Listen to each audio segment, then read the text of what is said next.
انا عملت ريكوردنج.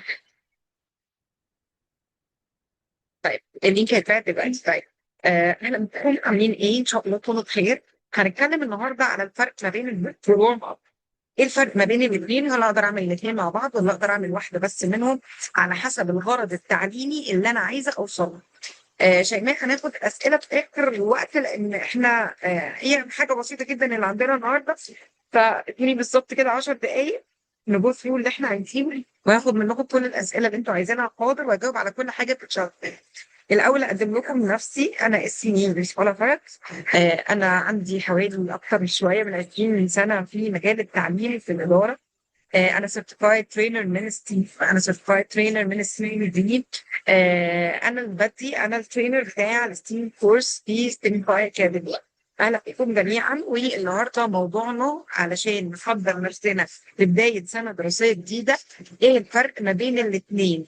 البوك التعليمي او جذب الانتباه التعليمي، وما بين التهيئه او الورم اب. الاثنين يختلف غرضهم على حسب غرض التعليم اللي انا عايزاه. الاول هنبتدي بورد كلاود كده صغيره، ابلكيشن صغنطه. لو انت عايز اول 3 دقائق في الكلاس روم بتاعك او في فصلتك، انت عايز المتعلمين بتوعك يحسوا بايه بالظبط؟ يلا قولوا لنا كده وريني. هتفتح عندكم لو انتوا جوه الكلاس روم من ال 64 اللي معايا، هتفتح ويندو كده نكتب فيها اللي احنا عايزينه. لو اللي مش موجودين اكتبوا لي في الشات. تشويق والتشجيع حلو قوي، ويتشجعوا بالخطة. حماس حلو، حصة ممتعة ومش مملة، حماس ونشاط. المنافسة حلوة قوي، جذب الانتباه. المشاركة، اسكتوا بصراحة. طيب بصي، احنا مش عايزينهم يسكتوا، احنا عايزين زي ما اتفقنا organized chaos. انت عايزة متعلم اكتف، نشط، فلازم تكوني متوقعة منه إنه يتكلم. طب تعالوا نشوف كده الكلمات اللي موجودة في الوورد كلاود. أنا طلبت منكم في كلمة واحدة، نشوف إحنا عاملين إيه. ده بقى التعلم، الحماس، الاستمتاع، الانجذاب للدرس، المشاركة، التشويق، الانجذاب للدرس، الاستمتاع، الحماس، الانبهار، التشويق، الترقب. active learning engaged active involved. احنا متفقين كلنا ان احنا عايزينهم يكونوا مش ملانين، متحمسين، متشوقين. ده كله انا بعمله من خلال الورمنج، من خلال النهوض. ماشي، مش الورمنج اب. الورمنج اب بيبقى هدفها تعليمي اكتر يا جماعه. تعالوا نشوف مع بعض كده ايه الفرق ما بين الاثنين، وازاي اقدر اعملهم مع بعض او اعمل كل واحده فيهم لوحدها. طيب الاول خليني بس اقفل الويندوز اللي انا فاتحاها دي. طيب، تعالوا نعرف احنا النهارده هدفنا ايه. هدفنا ان احنا انا معلش تقريبا الانترنت بيقطع.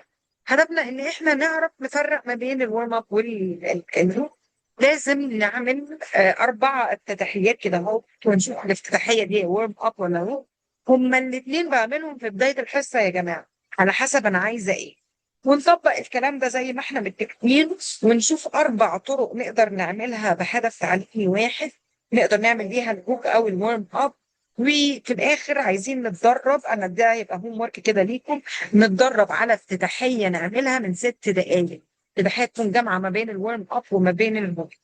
يلا نبتدي. طيب دلوقتي في 30 دقيقه كده، ماشي. عايزين نعرف نفرق ما بين الاثنين، الهوك والورم. ايه الفرق ما بين الاثنين يا جماعه؟ الهوك، معلش انا هعدي الحته دي. الهوك حاجه بجذب بيها انتباه المتعلم بتاعي، لازم بخليه متوقع او anticipating كده. anticipating يعني ايه بالعربي؟ متشوق، متوقع، عايز يجي اللي جاي، بخليه يتشوق للي جاي. تمام. لازم بفتح مدخل لللسن نفسه، فده بيبقى الجوب. الورم اب بيبقى مختلف شويه. بعمل بيه ايه؟ بتشيك هو عارف ايه قبل كده، تشيكنج البراير نولج بتاعتي. لازم بشوفه مستعد او لا على حسب البراير نولج بتاعي، اللي هو فات مستعد ولا لا للمعلومه اللي انا بديها. اخليه يتدرب على مهاره انا محتاجاها المفروض تكون عنده، وانا محتاجاها في الدرس الجديد. تمام. فدي كلها الفروقات بالسريع كده ما بين الهوك والورم اب. طيب فانا لو عايزه اشوقه عايزاه يدخل بحماس فده يبقى هوك. فالهوك بيبقى ايه؟ صوره غريبه اديها له مثلا، دي حاجه. سؤال كبير يبقى مفتوح كده هو بيثير انتباهه. زي ما بنعمل مثلا كده في هوكات السوشيال ميديا. اقول له مثلا ايه رايك ان 1 + 1 = 4؟ اخليه ينتبه باجابه خاطئه، او اعمل حاجه نوتوريوسلي كده زي ما بنقول باللغه الانجليزيه ما تنفعش تتعمل. يعني مثلا زي مثلا ادخل على طول اول ما ادخل الكلاس روم بتاعي اقوم دلقه معايا بوتل اوف ووتر مثلا، واقوم كباها على اسكبها على التيبل بتاعتي. ماشي، واستنى ايه ردة فعلهم من الكلام دوت. حاجه نوتوريوسلي تشد انتباههم. فالهوك ممكن يبقى فعل، او ممكن يبقى فعل حاجه انا بعملها، او صوره، او سؤال، او مقوله اقولها تكون خاطئه او تكون صحيحه بس تشد انتباههم. تمام. فكل ده يبقى اسمه هوك. اسمه ايه؟ يا ست علا، اي تطبيق داخله انا داخله تطبيق اسمه كلاس بوينت. كلاس بوينت هو تطبيق ويب سايت كده بدخله الاول من على البراوزر عادي، وبنزل اد اون صغيره بتنزل على اللابتوب بتاعي، بتدخل على البرزنتيشن وبتعمل اللي انتوا شايفينه ده. فانا فاتحه برزنتيشن عادي بس متوصل بالانترنت بالكلاس روم، فانا بشوف الاجابات بتاعتكم دايركتلي. تمام. بلس بوينت لشو هذا؟ بلس بوينت عبارة عن تفاعل في الديستانس ليرنينج، في اتفقنا عليه من المرة اللي فاتت. اللي ما حضرش يا جماعة الحصص ممكن يحضر قبل كده. برافو ناش الجوهري، برافو. ممكن لوكس بعيد عن الدرس أصلا. بداية الهوك فعلا ممكن ابتدي يكون حاجة بعيدة عن الدرس. فعلا ده صحيح. ممكن تكون حاجة ملهاش علاقة بالدرس خالص بس تبقى موجودة للفت انتباه الطلبة وتشد انتباههم. لا مش لازم يكون مرتبط الهوك، مش لازم يكون مرتبط من الدرس. انما الورمينج اب لازم تكون مرتبطة من الدرس. تمام. لان الورم اب لازم يكون ليها هدف تعليمي. ماشي. الهدف التعليمي اشوف هم عارفين ايه قبل كده، او اشوف هم مستعدين ولا لا، او اشوف عندهم مهاره معينه انا محتاجاها للدرس الجديد ده فورمينج اب. طيب هل اقدر اعمل الاثنين في حاجه واحده؟ الحقيقه اقدر. سريعا كده طرق احنا خدناها قبل كده لعمل الاثنين مع بعض، الهوك والورمينج اب.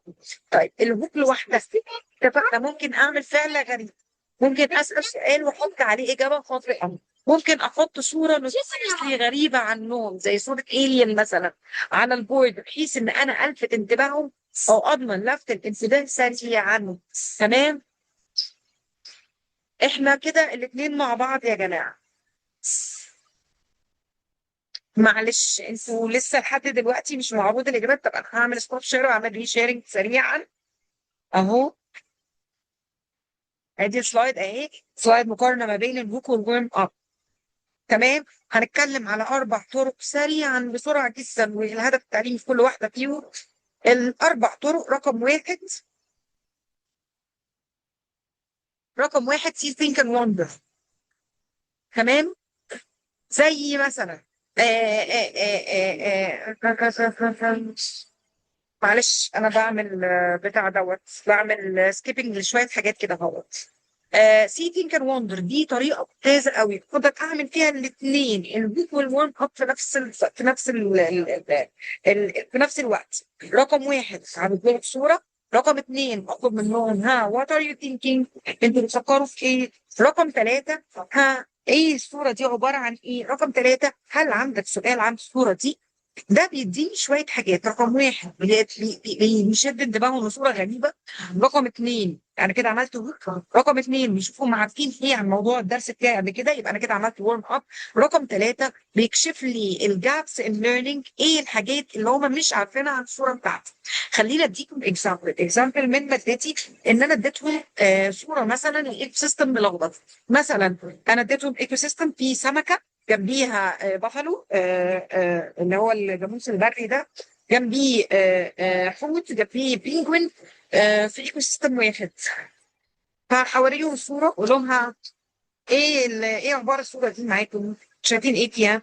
طبعا هيقولوا ايكو سيستم، هيقولوا حاجات مش مظبوطه، هيقولوا different living organisms عايشين في جو مش جوهم، او هابيتات مش بتاعهم، وهكذا. فانا كده عرفت ان هم عارفين يعني ايه كلمه هابيتات، عارفين ايه هو الايكو سيستم او ايه هو النظام البيئي، وعارفين الكائنات الحيه اللي معروضه قدامهم ديت وبيعيشوا فيها. لو مثلا في اللغه الانجليزيه اعرض لهم مثلا حرف واجيب لهم شويه صور مش بتبتدي بالحرف ده، يبقى كده سين ثينك وندر دي وببقى اعمل بيها الاثنين، الهوك والورم اب في نفس الطريقه. طيب رقم اثنين الكي دبليو ال تشارت. الكي دبليو ال انا بحاول بقدر الامكان استخدم يا جماعه اللغتين، اللغه العربيه واللغه الانجليزيه. كي دبليو ال انت عارف ايه، وات يو نو، انت ايه اللي انت عايز تعرفه، وات يو want to learn، انت عايز تعرف ايه. وفي نهايه الدرس بيبقى وات يو هاف learned. طيب ده بسألهم سؤال كبير مثلا what do you think ecosystems are made up of؟ انت تفتكر الايكو سيستمز معموله من ايه؟ او ايه هي مكونات الايكو سيستم، او ايه هي مكونات النظام البيئيه؟ فيشوفوا يقولوا انا ما اعرفش يعني ايه ايكو سيستم اصلا. تمام. او هيقول لي انا عارف ان الايكو سيستم ده عباره عن نظام بيئي في مكان معين وبيحتوي على كائنات محدده. تمام. فده بيشوف انا عارف ايه قبل كده، بيوريني وعارف ايه، عايز يعرف ايه، او عنده جابس ان ليرنينج، عنده فجوات في المعرفه اللي المفروض هتكون عنده قبل كده ايه، وازاي اقدر اعالجها بعد كده. وفي نهايه الدرس زي ما قالت ساره بقى what he has learned، في النهايه ينفع كمان كاكست تيكت انهي بيها الدرس ان هم يملوا اخر كولم او اخر عمود في كي دبليو ال. تمام. اللي بعد كده السي اي ار موديل، وده اتكلمنا عنه قبل كده، كليم ايفيدنس ريزونينج، او كليم معناها ادعاء، يعني انت عارف ايه قبل كده، او تدعي انت عارف ايه عن حاجه معينه، ايه هو الدليل اللي عندك. وفي اخر الناس خالص بيملى ريزونينج، او انه يربط ما بين الكليم والايفيدنس. تمام. طيب دي كده طرق ازاي استخدم ورم اب ورم اب و جوب في نفس الوقت. تمام. انا كده بي او اي بريدكت اوبزرف اكسبلين، دي برضه فينومينا كده، ظاهره طبيعيه بحطها قدامهم. بقول لهم يعني مثلا احط لهم ظاهره طبيعيه زي كوكب الشمس، بقول لهم والله بريدكت اوبزرف اكسبلين. بريدكت ايه هو ده؟ توقع لي ايه اللي بيحصل، حصل ازاي. اوبزرف لاحظ بقى في خلال الدرس، يجمع ادله، في الاخر اكسبلين ايه سبب الظاهره الطبيعيه. انا كده سريعا قلت لكم 4 طرق ينفع اعمل بيها حاجتين، الهوك والورم اب مع بعض. تمام. مالتيبل تشويس بقى كده، ايه مدى استعدادك ان انت تصمم خطه تهيئه مع بعض هدفين لدرسك القادم على الحاجات اللي احنا ضربنا فيهم. انا اسفه كتير ان احنا سريعا عدينا النهارده، بس بجد كنا عايزينها ورشه بسيطه وتشوف فيها سريعا ازاي نبتدي الدرس بتاعنا. ان شاء الله الاسبوع اللي جاي نتكلم على الاستعداد بحماس بقى للعام الدراسي، واشوفكم الاسبوع اللي جاي. وشكرا لكم جدا. انا هستنى الاسئله بتاعتكم، بس انا هوقف التسجيل.